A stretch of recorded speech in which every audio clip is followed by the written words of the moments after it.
Welcome back after the break. और viewers, जिस तरह से दुनिया में ट्रेंड्स की तब्दीली जो है वो बड़ी तेज़ी के साथ होती है और हर सेक्टर को, हर डिपार्टमेंट को आप उठा के देख लें, ट्रेंड्स जो हैं वो ऑब्वियसली नए दौर का भी तकाजा होते हैं। इसी तरह जब हम रियल स्टेट सेक्टर की बात करते हैं तो यहाँ पर भी ट्रेंड्स जो हैं वो बहुत ही ज़्यादा तेज़ी के साथ तब्दील होते हमें दिखाई दे रहे हैं। और स्पेशली जब हम पॉपुलेशन की बात करते हैं, पूरी दुनिया में पॉपुलेशन जो है वो बढ़ती चली जा रही है और पाकिस्तान का भी एक सबसे बड़ा मसला पॉपुलेशन ही है।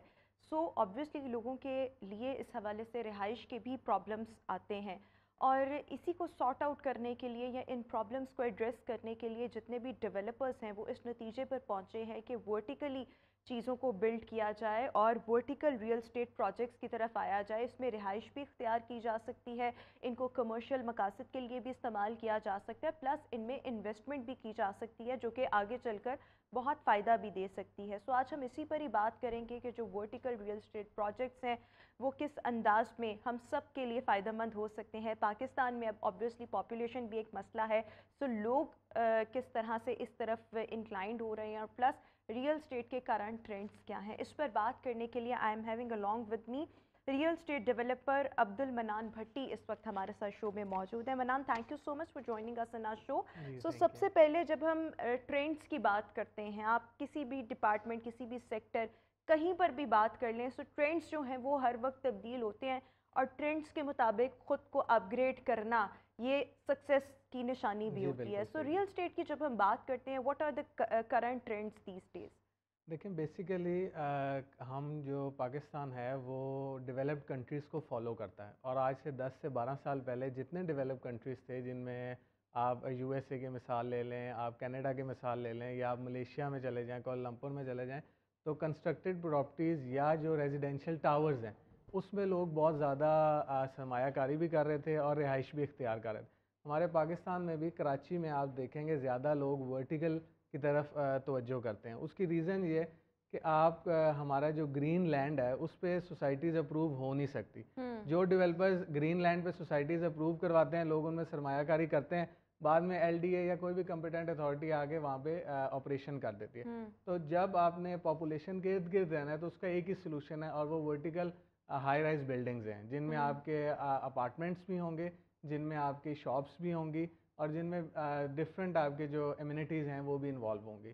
तो अब जो करंट ट्रेंड है वो सिर्फ वर्टिकल की तरफ है। आप पाकिस्तान के अंदर और बेसिकली लाहौर के अंदर अगर आप देखें तो आपको जितने कामयाब प्रोजेक्ट्स नज़र आ रहे हैं वो हाई राइज बिल्डिंग्स के हैं और वो मोस्टली रेजिडेंशियल अपार्टमेंट बिल्डिंग्स हैं। यही मैं बात करना ये चाह रही थी। सबसे पहले जो वर्टिकल का रुझान आया, या अगर हम फ्लैट्स की बात करें जहाँ पर एक ही बिल्डिंग में ज़्यादा लोग रहें, ऑब्वियसली वो कॉस्ट भी उससे कम होती है। सो फिर अल्टीमेटली होता क्या, ये ट्रेंड हमने कराची से देखा, कराची से ऑब्वियसली आया, फिर उसके बाद इस्लामाबाद में देखा, अब लाहौर में भी लोग जो है वो इस तरफ उनकी तवज्जो होती जा रही है। इसकी सबसे बड़ी रीज़न क्या आपको ये नज़र आती है कि इन्फ्लेशन बहुत ज़्यादा है, लोगों के लिए लाहौर जैसे शहर में अपना घर बनाना एक बहुत बड़ा ड्रीम भी होता है और फिर ये उतना मुश्किल भी है?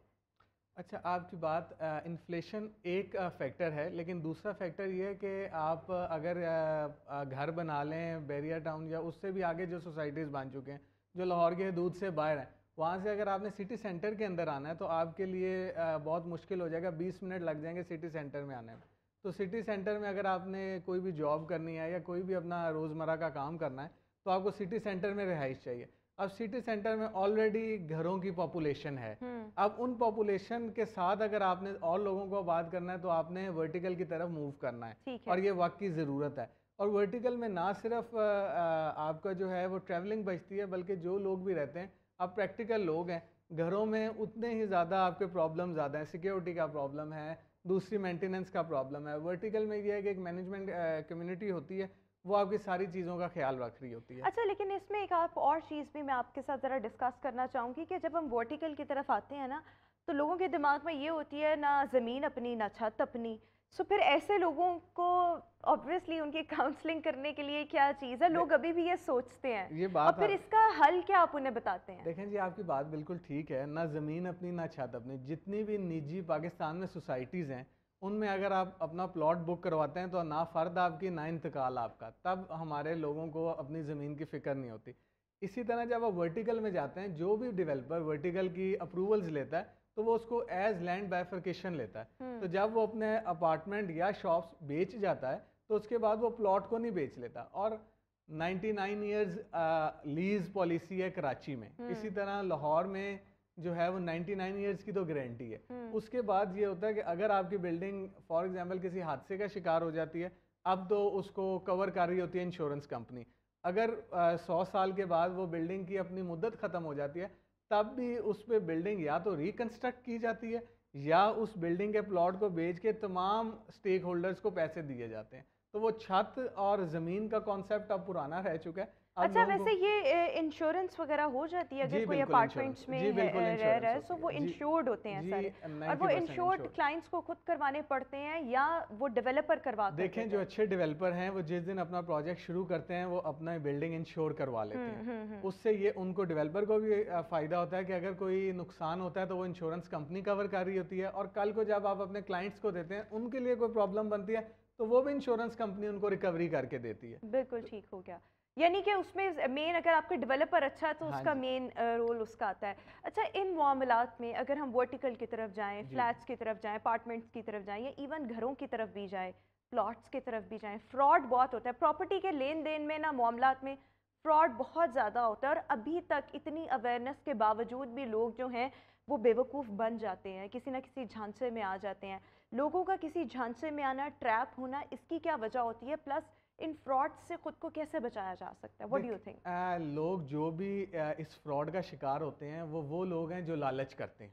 ठीक है, लालच एज इन मैं आपको देखें, एक अगर आप प्लॉट की तरफ जाएं तो आजकल प्लॉट पे जो डेवलपमेंट एक मरले की कॉस्ट है वो 2.5 लाख रुपए है। अगर आपको एक बंदा आ गया जी मैं आपको 5 मरले का प्लॉट 10 लाख में दूंगा, तो उसकी तो डेवलपमेंट कॉस्ट नहीं पूरी होनी, उसने आपके साथ फ्रॉड करना है, नंबर 1। नंबर 2, आप जिस भी सोसाइटी में या जिस भी जगह पे आप अपनी फाइल ले रहे हैं, आपको ये खुद आइडिया होना चाहिए जो उसका डेवलपर है क्या, उसकी बैक हिस्ट्री क्या है। एक नया बंदा आके आपको कहता है जी मेरी ये सोसाइटी है, ये मेरी लैंड है, वो किसी तरह कोई ना कोई एक अप्रूवल का पेपर ले आता है, तो आप लोग उसके साथ अपनी फाइल्स बुक करवाना शुरू कर देते हैं। और कोई भी जो भी बंदे फाइल की खरीदो फरोख्त कर रहे हैं वो कभी भी अप्रूवल देखने की कोशिश नहीं करते। अगर वो अप्रूवल की तरफ जाएंगे उनको आइडिया हो जाएगा कि ये जो फाइल्स हैं ये फेक हैं और इन पे जो भी काम हो रहा है ये फेक हो रहा है। जो भी बंदा आपको प्लॉट नंबर्स के साथ अपने प्लॉट फरोख्त कर रहा है उसकी कीमत भी मार्केट कंपेटिटिव होगी, नंबर 1। नंबर 2, उसके पास तमाम अप्रूवल्स होंगे। नंबर 3, उसके पास मार्केटिंग राइट्स होंगे। जितना फाइलों का कारोबार हो रहा है उनके पास 90% लोगों के पास मार्केटिंग के राइट नहीं होते जो कंपिटेंट अथॉरिटी देती है।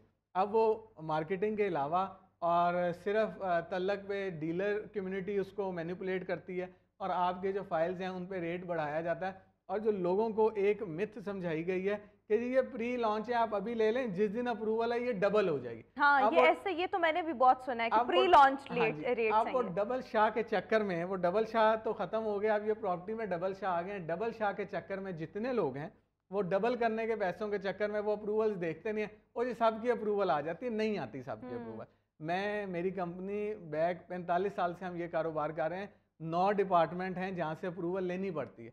आपको चौथे डिपार्टमेंट के अप्रूवल के बाद साइट पे थोड़ा बहुत काम करने की इजाज़त मिल जाती है। लेकिन हमारे लोग क्या करते हैं कि बस सिर्फ लैंड दिखा के, और आप 90% देखेंगे डीलर आपको लैंड दिखा रहे हैं जो बहुत स्ट्रॉन्ग डेवलपर है। आप 10 फाइलें ले लें डबल, मुझे ये समझ नहीं आती, आप डीलर से सवाल करें 10 फाइलें अगर डबल होनी है आप अपने पास रख लो, 1 करोड़ पे अपना लगा के 2 करोड़ कर लो।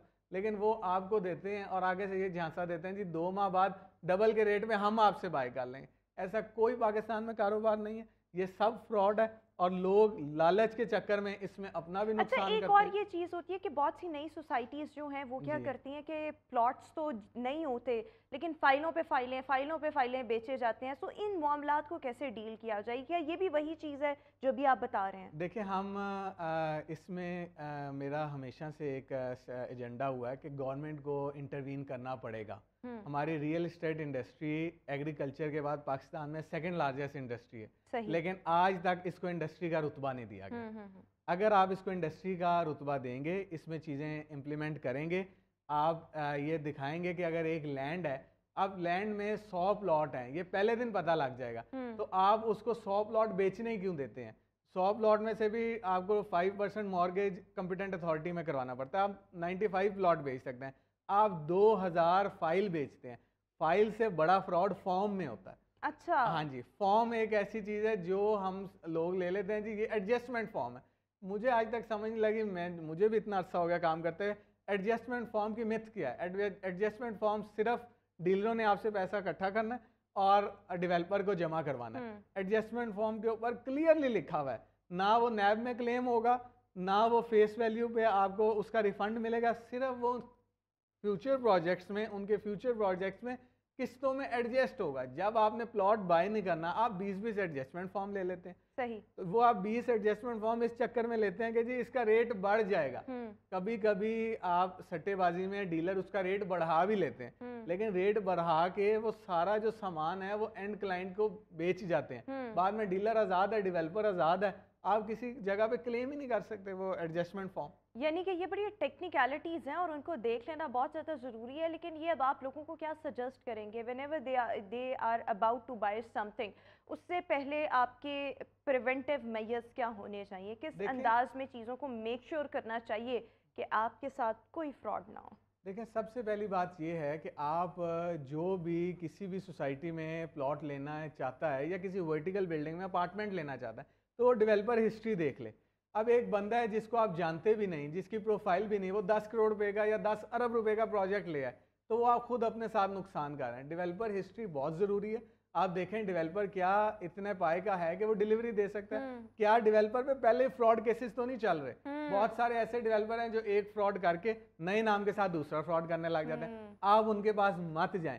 जिस भी डीलर से लें उसको कहें कि हमें डेवलपर की जितनी भी कॉम्पिटेंट अथॉरिटी से अप्रूवल्स हैं वो चेक करवाएं। अच्छा, अथॉरिटीज़ में मतलब सबसे ज़्यादा तो अगर हम लाहौर की बात करें तो LDA, अगर आपने छोटे घरों की तरफ जाना है तो TMA, ये दोनों चीज़ें इंपॉर्टेंट होती हैं। लेकिन जो आप नौ अथॉरिटीज़ की बात करें, मेरे मुताबिक तो ये दो चीज़ें इंपॉर्टेंट। LDA के बेसिक अथॉरिटी LDA, LDA के अंदर 9 डिपार्टमेंट है जहाँ से अप्रूवल लेनी है, तो वो 9 डिपार्टमेंट्स के अप्रूवल होने चाहिए जी। नॉट, अब देखें हमारे लोग भी कोशिश नहीं करते। LDA ने 1 विंडो ऑपरेशन शुरू कर दिया। आप सोसाइटी का नाम दें, LDA में जाएं और LDA आपको 1 विंडो ऑपरेशन से बताएगा कि ये सोसाइटी अप्रूव्ड है कि नहीं, या ये अंडर अप्रूवल भी है कि नहीं।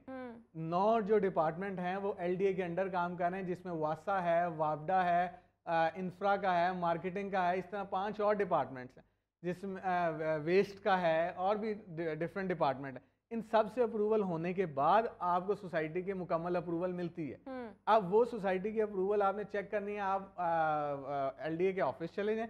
अगर आप वहाँ भी नहीं जाना चाहते तो LDA की वेबसाइट पे चेक कर लें। अगर हम चेक करना ही नहीं चाहते, अपने रिश्तेदारों से, इस बात पे लोग एतराज़ भी करेंगे, मामे ताए चाचों से अगर हमने चीज़ लेनी है तो फिर हम LDA तो कुछ भी नहीं कर सकते। लेकिन आप जहाँ से भी लें, जितना मर्जी एतबार वाला बंदा हो, मेरे ख्याल में जितनी मर्जी स्ट्रॉन्ग हिस्ट्री किसी की हो, कितने मर्जी आपने कामयाब उन्होंने प्रोजेक्ट्स डिलीवर किए हो, फिर भी आप अपनी तसल्ली लाजमी करें। और LDA ने चीज़ों को बहुत, जिस तरह से आप कह रहे हैं, 1 विंडो ऑपरेशन का आगाज़ हो चुका हुआ है, तो ये चीज़ें आप सबकी फैसिलिटेशन के लिए वहाँ पर जाके चीज़ों को एक दफ़ा रीचेक करना, ये आपकी रिस्पॉन्सिबिलिटी है। थोड़ा सा अपने कंफर्ट जोन से बाहर निकलना, this is very important. Last but not the least, quickly बताइएगा कि आप क्या सपोर्ट करेंगे कि लोग जो हैं वो वर्टिकल अपार्टमेंट्स की तरफ, वर्टिकल बिल्डिंग्स की तरफ आएँ और वहाँ पर आके अपनी रिहाइश इख्तियार करें? देखिए, हम तो आज से तकरीबन 8-10 सालों से यही कह रहे हैं कि आप वर्टिकल की तरफ जाएं। वर्टिकल में 2 बहुत पॉजिटिव चीज़ें हैं। नंबर 1 कि आगे जो भी दौर है वो कंस्ट्रक्टेड प्रॉपर्टी की तरफ है। कोई भी दौर ऐसा जब आएगा जहाँ पे लोग कंस्ट्रक्टेड प्रॉपर्टी, रिहाइश वाली प्रॉपर्टी लेना चाहेंगे, तो उसमें जो सरमायाकार है, जिसको हम इन्वेस्टर कहते हैं, वो भी वहीं अपनी इन्वेस्टमेंट करेगा जहाँ पे कल को उसको प्रॉफिट होगा। और इसमें प्रॉफिट 2 किस्म का होता है। एक प्रॉफिट हुआ है जो आप गेन के साथ कैश इन हैंड कर लेते हैं, और दूसरा प्रॉफिट आपका ये है जो आप as rental for life enjoy करते हैं। मैं अमूमन लोगों को एजुकेट करता हूँ कि हमारे यहाँ पे जो बड़े सरमायाकार हैं वो क्या करते हैं कि एक 10 प्लॉट ले लिए, अब वो नस्ल दर नस्ल सिर्फ जायदाद ट्रांसफ़र हो रही है, उससे कोई बंदा इंजॉय नहीं कर रहा। अगर आप वर्टिकल में जाते हैं, नस्ल दर नस्ल आपकी जायदाद तो बचेगी, लेकिन आप एज रेंट उसको इंजॉय भी कर सकेंगे। प्लस अगर हमने इकोनॉमी को चलाना है तो 40 डिपार्टमेंट हैं जो बिल्डिंग में इंक्लूडेड होते हैं, जिसमें आपका सीमेंट है, बजरी है, स्टील है। स्टील के अंदर 40 डिपार्टमेंट हैं होंगे, इलेक्ट्रिकल है, कॉपर है। ये सब का पहिया चलेगा, और जब सनत का पहिया चलेगा तो पाकिस्तान की तरक्की होगी। बिल्कुल ठीक हो गया। सो ये चीज़ें बहुत ज़्यादा बिल्कुल। ज़रूरी हैं और आपकी सारी कॉन्वर्सेशन से मैंने यही कंक्लूड किया है कि वर्टिकल की तरफ जाना चाहिए। एक तो ये ऑब्वियसली बजट फ्रेंडली भी होंगे, आपकी बिल्कुल। इन्वेस्टमेंट भी अच्छी रहेगी, सेफ एंड सिक्योर होंगे, यस, लेकिन किसी भी डेवलपर की हिस्ट्री चेक करना, this is very important. Thank you so much Abdul Manan Bhatti for joining us in our show. Views, इसी के साथ ही हमारा आज का शो अपने इख्तिताम को पहुंचा। इंशाल्लाह आपसे मुलाकात करेंगे अपने नेक्स्ट प्रोग्राम में। अपना बहुत सा ख्याल रखिएगा। मुझे दीजिए इजाज़त। अल्लाह हाफ़िज़।